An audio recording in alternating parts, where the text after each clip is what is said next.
नमस्कार दोस्तों, भारत के भूगोल में हम लोग प्रैक्टिस क्लास कर रहे हैं।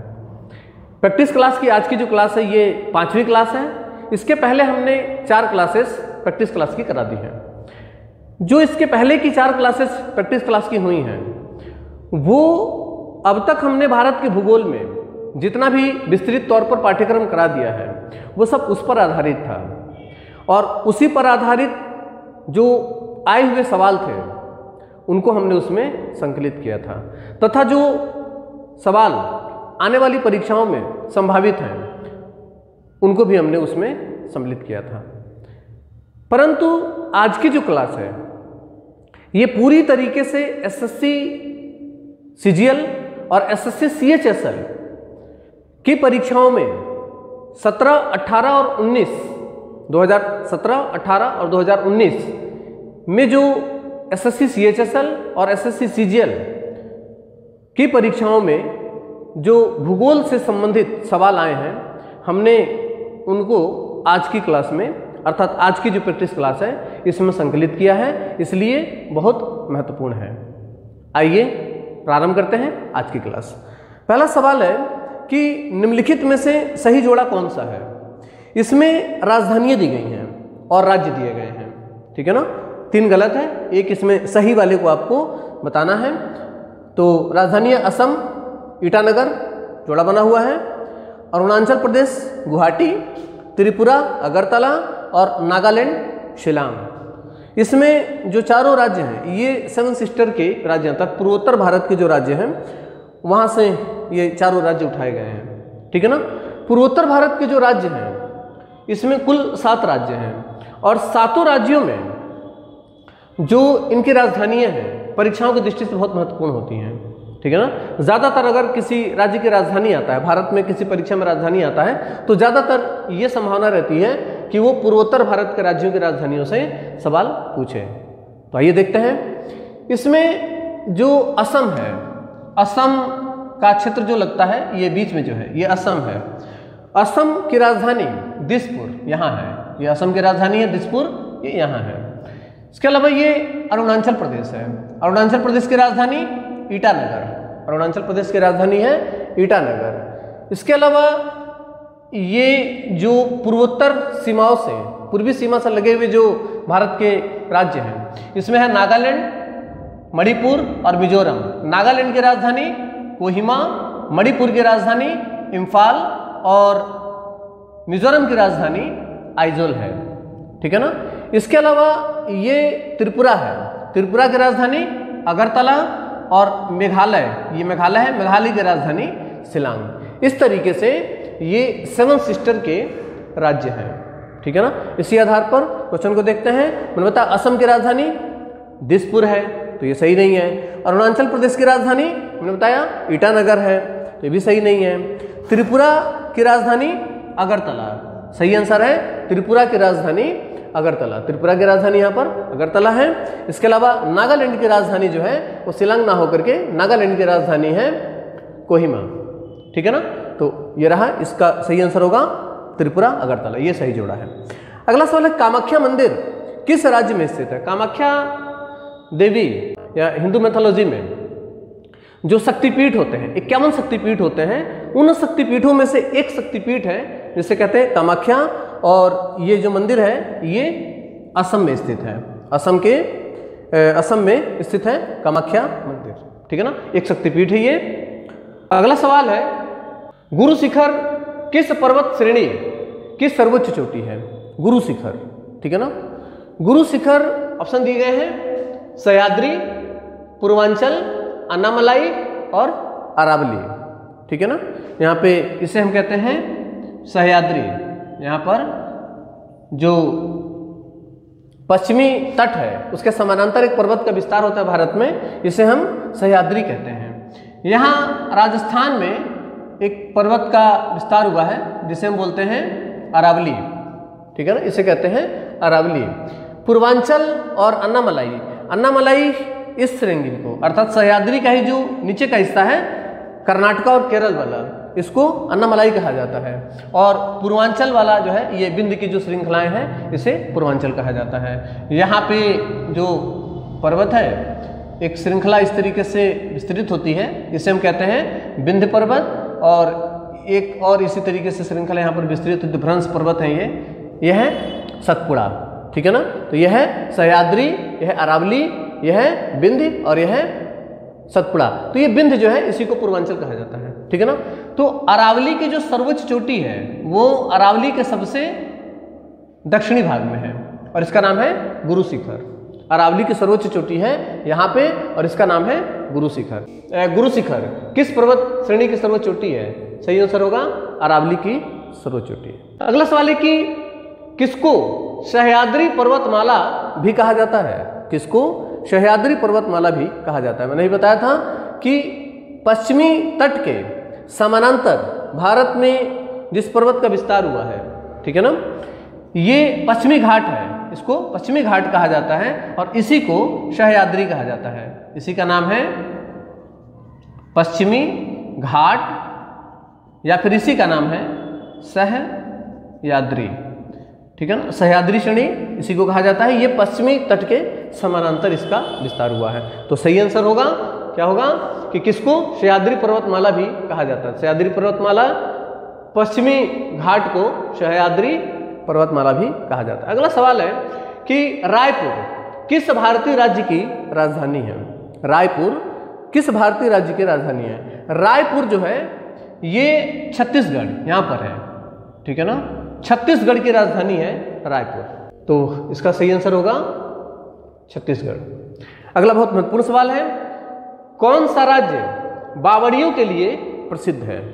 बावड़ियां एक इमारत होती है, एक स्ट्रक्चर होता है, इसको कुछ इस तरीके से बनाया जाता है कि इसमें एक वर्गाकार एक इमारत होती है जिसके चारों तरफ यहाँ पर कमरे बने हुए होते हैं। इसके यहाँ पर जैसे इसका ये दरवाजा है, ठीक है ना, ये इसका सीढ़ियाँ हैं जिससे आप अंदर की तरफ जाएंगे और यहाँ इसके चारों तरफ 2 मंजिला 3 मंजिला भी हो सकता है। यहाँ पर चारों तरफ दरवाजे कमरे बने हुए होते हैं, एक के ऊपर एक बिल्डिंग बनी सकती है, यानी कि कई मंजिला ये हो सकता है। इसके बीच में यहाँ पे एक कुआं बनाया जाता है, यहाँ पे एक कुआं बनाया जाता है, प्राचीन तकनीक है ये। और इसकी विशेषता ये होती है कि आप किसी भी कमरे में हैं, आप किसी भी कमरे में हैं तो जो व्यक्ति दरवाजे पे खड़ा होगा, अगर कोई व्यक्ति यहाँ पर खड़ा है, ठीक है ना, तो आप किसी भी कमरे में हैं उसकी परछाई आप इस कुएं में देख सकते हैं, ठीक है ना। इस तरीके की बनी हुई संरचना को बावली कहा जाता है। इसी तरह की बनी हुई संरचना को बावली कहा जाता है। जैसे दिल्ली में सुना होगा आप लोगों ने उग्रसेन की बावली, ठीक है ना, तो इसी तरीके से उसको बावली कहा जाता है। इसी को गुजराती भाषा में बावड़िया कहा जाता है, इसी को गुजराती भाषा में बावड़िया कहा जाता है।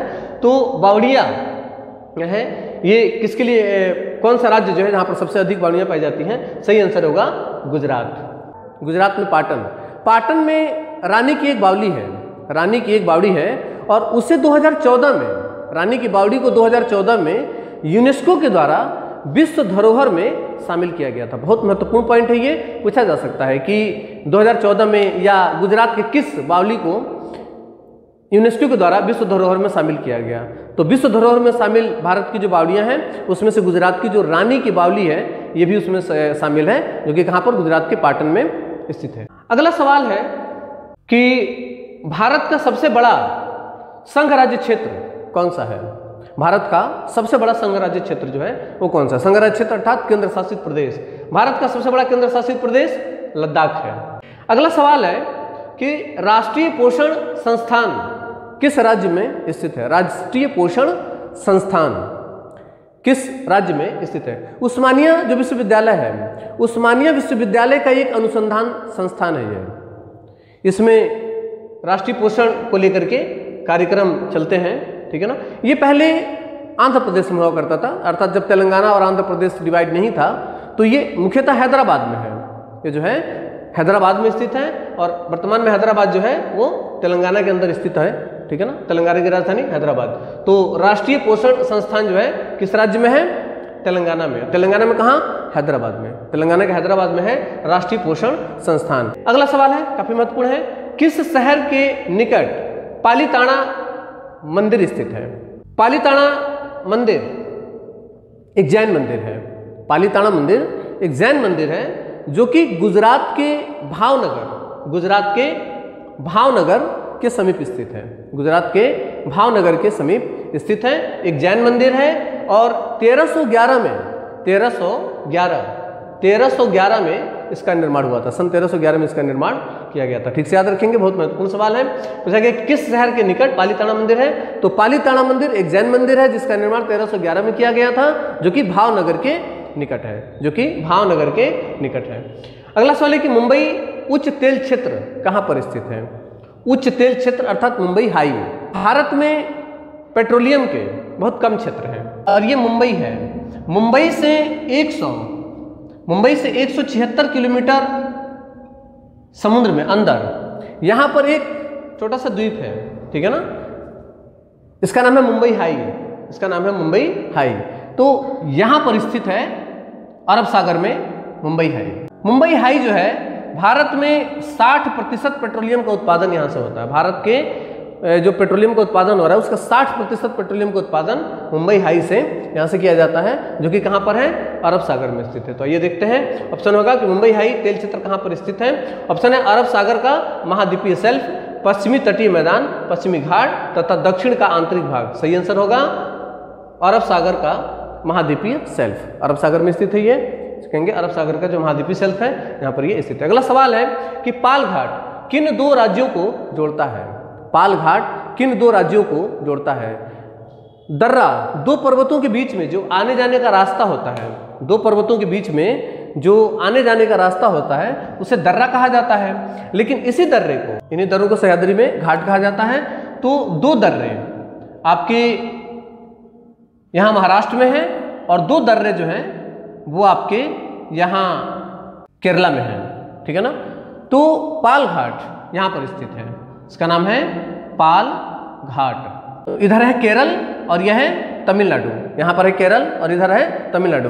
तो केरल मैंने बताया दो पर्वतों के बीच में आने जाने का जो रास्ता होगा उसे घाट कहा जाता है। किसमें, सह्याद्री में, अर्थात दक्षिणी भारत में जो दर्रे होते हैं उसे घाट कहा जाता है।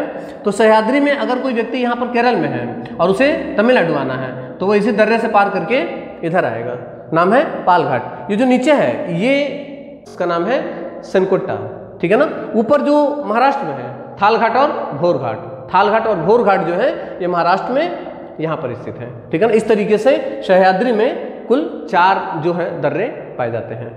तो इसमें पाल घाट पूछा गया है। पाल घाट, सवाल है पाल घाट किन दो राज्यों को जोड़ता है।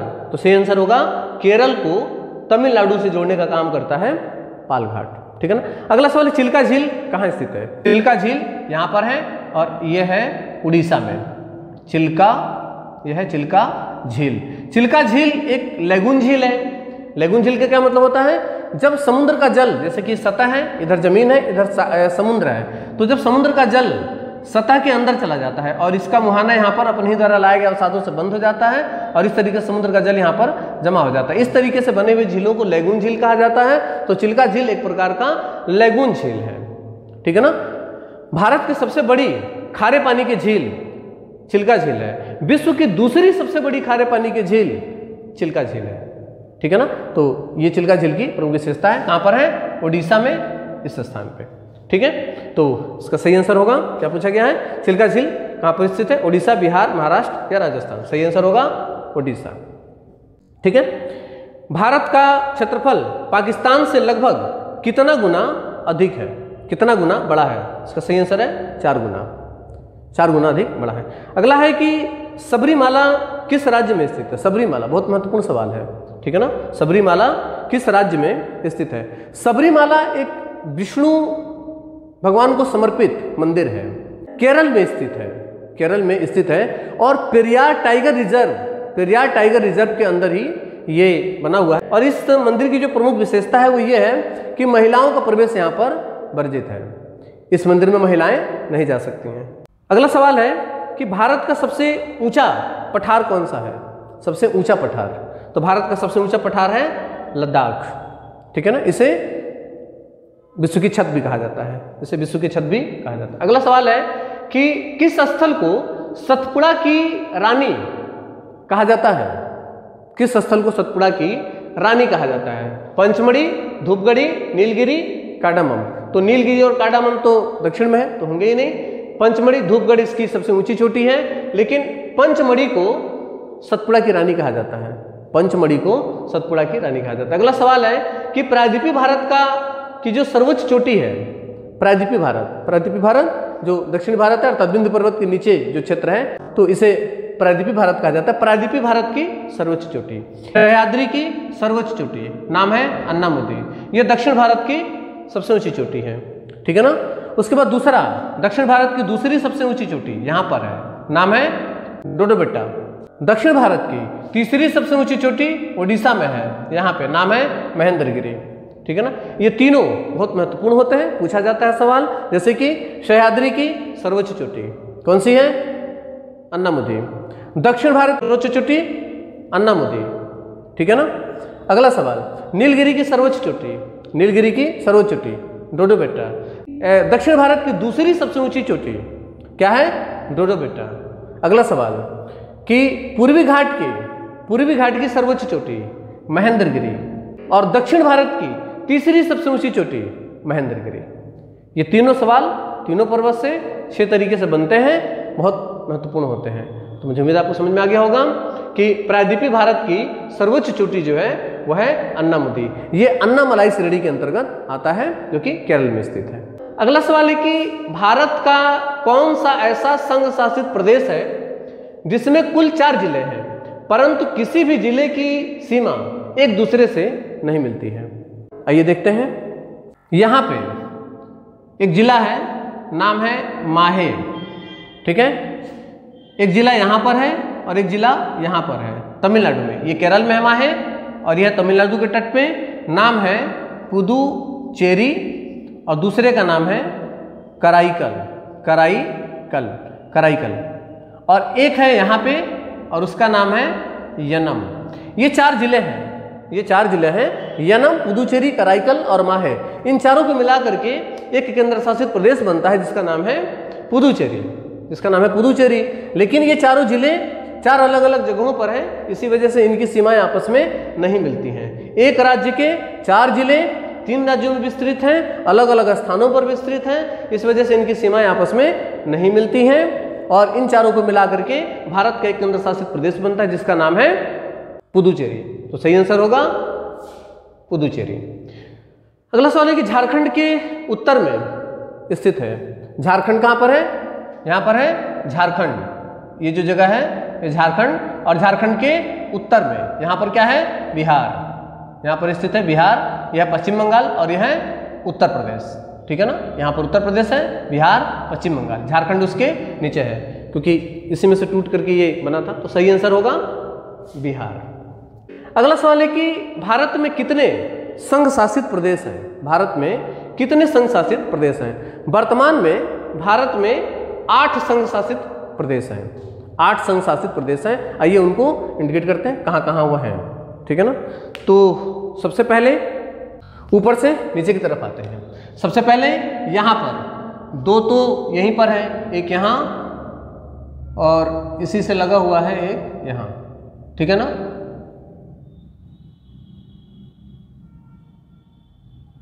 यह है लद्दाख, पहला केंद्र शासित प्रदेश लद्दाख, और दूसरा है कश्मीर, जो कि 2019 में दोनों बने थे। जब यहाँ से धारा 370 को हटाया गया था तो लद्दाख और कश्मीर को 2 केंद्र शासित प्रदेश बनाया गया था। कब बनाया गया है? 2019 में, ठीक है ना। इसके अलावा लद्दाख, कश्मीर, यहाँ पर पंजाब है और उसके नीचे ये हरियाणा है। तो पंजाब और हरियाणा की सीमा पर एक केंद्र शासित प्रदेश है, नाम है चंडीगढ़। तो 1, 2, 3, चौथा हमारा राजधानी क्षेत्र भी है, वह है दिल्ली। तीसरा केंद्र शासित प्रदेश दिल्ली। समझ पा रहे हैं? तो चंडीगढ़ से सवाल भी बनता है, पूछा जाता है चंडीगढ़ कहाँ है? तो पंजाब हरियाणा की सीमा पर स्थित है चंडीगढ़। पंजाब और हरियाणा की सीमा पर स्थित है चंडीगढ़। चंडीगढ़ की राजधानी चंडीगढ़ ही है। चंडीगढ़ पंजाब की भी राजधानी है, चंडीगढ़ हरियाणा की भी राजधानी है, और चंडीगढ़ की भी राजधानी है। तो चंडीगढ़ कुल मिलाकर 3 राजधानी बनाता है, ठीक है ना। कहाँ पर स्थित है? पंजाब और हरियाणा की सीमा पर स्थित है, इसलिए चंडीगढ़ काफी महत्वपूर्ण है। अगला है दिल्ली। दिल्ली की राजधानी नई दिल्ली, लेह की लद्दाख की राजधानी लेह और कश्मीर की राजधानी श्रीनगर है। ठीक है ना, राजधानी ये केंद्र शासित प्रदेशों की आपको पता होनी चाहिए। इसके अलावा एक यहाँ पर द्वीप है, इसका नाम है दमन, और एक द्वीप है यहाँ पे गुजरात में ही लगता है, इसका नाम है दीव, दीव दमन, दमन दीव। तो यह है दमन दीव, और ये गुजरात की सीमा है और यहाँ से महाराष्ट्र की सीमा बनती है। तो गुजरात और महाराष्ट्र की सीमा पर इस स्थान पर, ठीक है ना, एक स्थान है जिसका नाम है दादर नागर हवेली। पहले दमन दीव एक अलग केंद्र शासित प्रदेश हुआ करता था और दादर नागर हवेली एक अलग केंद्र शासित प्रदेश हुआ करता था। सिलवासा इसकी राजधानी थी और दमन द्वीप में दमन जो है वो उसकी राजधानी हुआ करती थी। 2020 में इन तीनों स्थानों को मिलाकर के एक केंद्र शासित प्रदेश बना दिया गया और नाम रखा गया दादर नागर हवेली, दादर नागर हवेली एवं दमन दीव, ठीक है ना। और दमन को इसकी राजधानी बनाया गया, दमन को इसकी राजधानी बना दिया गया और इस तरीके से ये 5वां केंद्र शासित प्रदेश है। ठीक है ना। छठा केंद्र शासित प्रदेश अभी मैंने बताया था 4 जिलों को मिलाकर के बनता है और 3 अलग अलग राज्यों में, अर्थात केरल में माहे, तमिलनाडु में पुदुचेरी और कराईकल और आंध्र प्रदेश में यनम, इन 4 स्थानों को मिलाकर के एक केंद्र शासित प्रदेश बनता है और वो छठा केंद्र शासित प्रदेश है, नाम है पुदुचेरी। इसके अलावा 2 केंद्र शासित प्रदेश जो हमारे हैं वो समुद्रों में है, चारों तरफ समुद्र से घिरे हुए द्वीपों पर स्थित है। तो 7वां हो जाएगा अंडमान निकोबार, और 8वां जो होगा उसका नाम होगा लक्षद्वीप, 8वां है लक्षद्वीप। ठीक है ना, जिसमें दादर नागर हवेली की राजधानी मैंने बताया दमन होगा, पुदुचेरी की राजधानी पुदुचेरी ही होगा, अंडमान निकोबार की राजधानी कहाँ है, पोर्ट ब्लेयर, और लक्षद्वीप की जो राजधानी है वह है कवरत्ती, लक्षद्वीप की राजधानी है कवरत्ती। ठीक है, तो यहाँ पे कुल 8 केंद्र शासित प्रदेश हमारे पास है। अगला है न्यामगिरी पहाड़ी किस राज्य के कालाहांडी जिले में स्थित है। अब दोनों में से कोई भी एक अगर आपको पता होगा तो आपसे सही करें, न्यामगिरी पता हो या फिर कालाहांडी जिला पता हो। कालाहांडी जिला किस राज्य में है, ओडिशा में है। ठीक है ना, तो कालाहांडी में ही स्थित है न्यामगिरी पहाड़ी। ठीक है ना, तो किस में है, ओडिशा में। अगला सवाल है कि भारत में ज्वालामुखी से किसका निर्माण हुआ, भारत में ज्वालामुखी से किसका निर्माण हुआ। ठीक है ना, तो आइए देखते हैं, पश्चिमी घाट, हिमालय या दक्षिण का पठार, लक्षद्वीप। ये जो प्रायद्वीपीय भारत है ये तो कगार है, ठीक है ना, और यहीं से इस तरीके से ये प्रायद्वीपीय भारत बनता है, इसको हम प्रायद्वीपीय भारत कहते हैं, इसे दक्षिणी भारत भी कहा जाता है। ठीक है ना, तो जब ये गोंडवाना लैंड से टूटा, ये जब अफ्रीका से टूट करके अलग हुआ तो पहले इसमें दरार पड़ा था, उसी दरार से जब लावा निकलना प्रारंभ हुआ तो वो यहाँ पे जमा होता चला गया और इसकी तरफ ये फैलता चला गया, तो उसी से इस क्षेत्र का निर्माण हुआ था। ठीक है ना, विस्तृत क्लासों में जो पहली क्लास हमने ली थी भारत के भूगोल की, जहाँ से हमने क्लास की शुरुआत की थी, आप उस क्लास को देख लेंगे, आपके समझ में बेहतर तरीके से आ जाएगा। पूरी क्लास इसी से संबंधित है कि भारत का निर्माण किस तरीके से हुआ था। तो बेसिकली दक्षिणी पठार का जो निर्माण हुआ है ये जो है ज्वालामुखी प्रक्रिया से हुआ है, दक्षिण के पठार का जो निर्माण हुआ है ये ज्वालामुखी प्रक्रिया से हुआ। अगला सवाल है कि वह पठार कौन सा है जिसमें पश्चिम और पूर्व दोनों ओर से जल निकासी प्रणाली है। बहुत महत्वपूर्ण सवाल है, आइए देखते हैं। यहाँ पे एक पठार है, यहाँ पे एक पठार है, नाम है मालवा का पठार। यहाँ पे है मालवा का पठार। मालवा के पठार से कुछ नदियाँ निकलती हैं, तो एक नदी यहाँ से निकल करके आप देखेंगे इस तरीके से और चली जाएगी, जैसे चंबल सिंध बेतवा केन, चंबल सिंध बेतवा केन, तो इसमें मुख्यतः चंबल और इसके अलावा यहीं से बिंद पर्वत की श्रृंखलाएं हैं और बिंद पर्वत की श्रृंखला में नर्मदा और ताप्ती नदियां हैं। तो नर्मदा और ताप्ती नदियों का प्रवाह जो है वो पश्चिम की तरफ हो रहा है, लेकिन यहीं से एक निकलने वाली नदी सोन नदी और वो पूर्व की तरफ बहती है और जाकर के गंगा में मिलती है। तो हम ये देख रहे हैं कि मालवा के पठार से निकलने वाली नदियां जो हैं, जैसे कि चंबल नदी पश्चिम होकर के फिर उसके बाद ये उत्तर चली जाती है। इसी तरीके से यहाँ पर नर्मदा नदी पश्चिम की ओर प्रवाहित हो रही है, लेकिन सोन नदी पूर्व की ओर प्रवाहित हो रही है। तो मालवा के पठार का जो जल निकासी प्रणाली है ये दोनों तरफ है, पश्चिम में भी है और पूर्व में भी है, ठीक है ना। तो सही आंसर होगा कौन सा, वह पठार कौन सा है जिसमें पश्चिम और पूर्व दोनों ओर जल निकास की प्रणाली है। आंसर है मालवा, ठीक है। अगला सवाल है कि किस शहर को भारत का शून्य मील केंद्र कहा जाता है। भारत का शून्य मील केंद्र कहा जाता है। भारत का केंद्र बिंदु में जो स्थित शहर है वह है नागपुर। नागपुर कहाँ है, महाराष्ट्र में, ठीक है ना। महाराष्ट्र का एक प्रमुख शहर नागपुर जो है इसे भारत का केंद्र माना जाता है और यही कारण है कि इसे शून्य मील केंद्र कहा जाता है। अंतिम सवाल है कि पर्वतों की लगातार श्रृंखला कौन सी है जिसकी उत्पत्ति भारत के समुद्री सीमा के लगभग समानांतर है, ठीक है ना। तो आप देख पा रहे होंगे ये पश्चिमी तट है और ये हमारे समुद्र की सीमा है और ये सह्याद्री है, तो ये दोनों एक दूसरे के समानांतर हैं, ठीक है ना। तो सह्याद्री जो है ये हमारी समुद्री सीमा के समानांतर है, तो सह्याद्री को पश्चिमी घाट भी कहा जाता है। तो सही आंसर होगा पश्चिमी घाट। ये जो मैंने 25 सवाल कराए हैं ये एसएससी सीजीएल और एसएससी सीएचएसएल में 2017, 2018 और 2019 में जो भूगोल के सवाल हैं वो यही हैं, इसमें से आए हुए हैं, ठीक है ना। इसलिए बहुत हद तक की संभावना होती है कि क्वेश्चन को रिपीट किया जाए। परीक्षा में क्वेश्चन रिपीट होते हैं, अगर क्वेश्चन रिपीट होता है तो यहाँ से सवाल बनने की संभावना बहुत ज़्यादा होगी, इसलिए ये वो सवाल है जो बहुत ज़्यादा अनिवार्य है, ठीक है ना। इसी तरीके के और सवाल हम आगे कराते रहें, इसके लिए ज़रूरी है कि आप हमें कमेंट करके बताते रहें कि आपको क्लास कैसी लग रही है। आप हमें कमेंट करिए, हम आपके कमेंट का इंतज़ार करेंगे। मिलते हैं अगली क्लास में, तब तक के लिए धन्यवाद। जय हिंद।